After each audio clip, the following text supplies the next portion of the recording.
Hey, Brian from Garage Mahal. If you like Cliff Blocks or any of these energy type gels and chews and stuff like that, they are expensive. They get crazy expensive. I have an alternative for you, and it's really easy to make.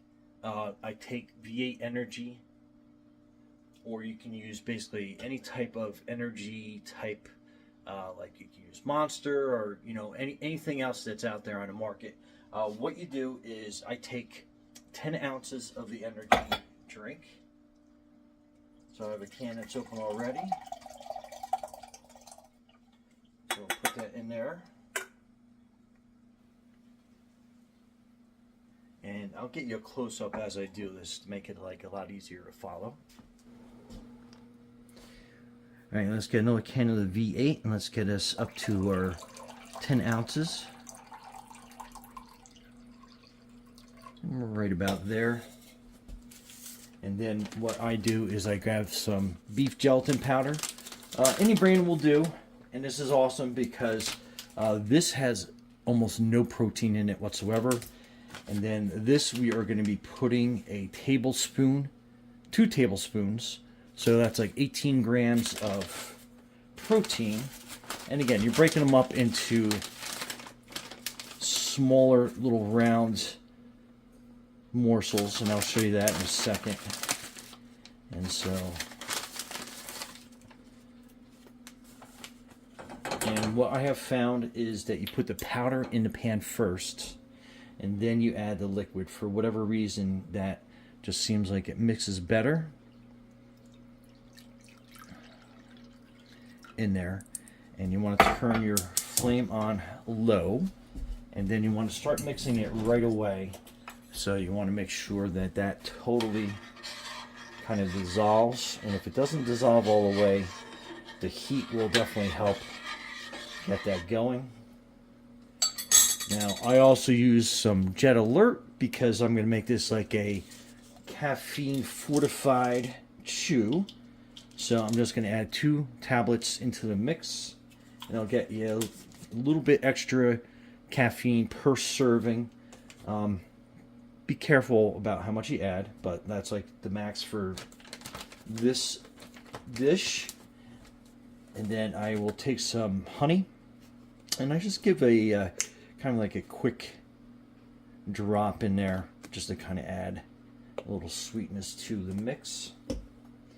And then again on low, and then you want to mix it until absolutely everything is dissolved.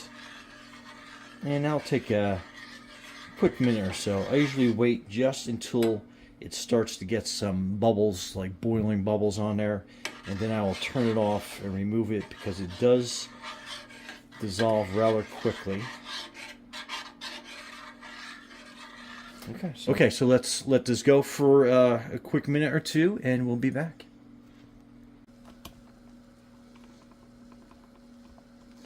Okay, so as soon as it gets like that, you take it off the heat, and then you pour it into your measuring glass.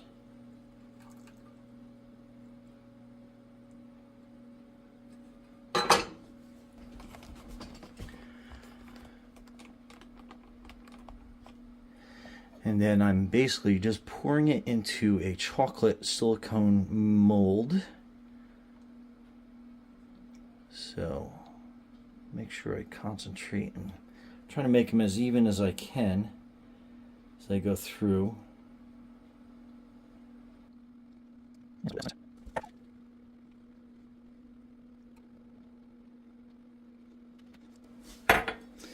And then if I got some that are filled up a little bit too much, I just kind of go through and just make sure that they're all even.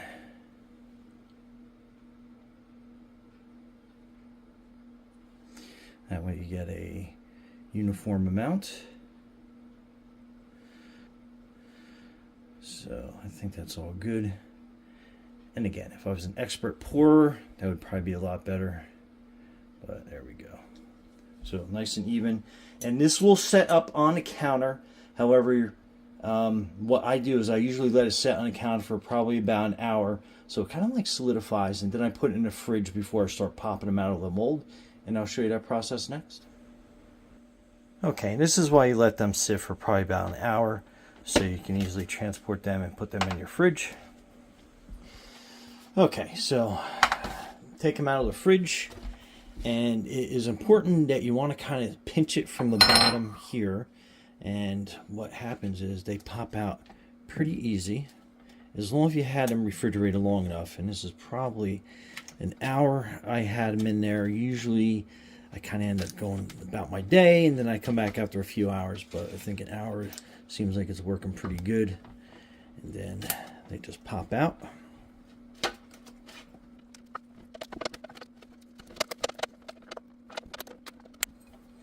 And then there you go. So it's basically 6 of these equals 1 serving, and then we go from there. But anyway, Brian from Garage Mahal, thanks for watching, and be safe out there.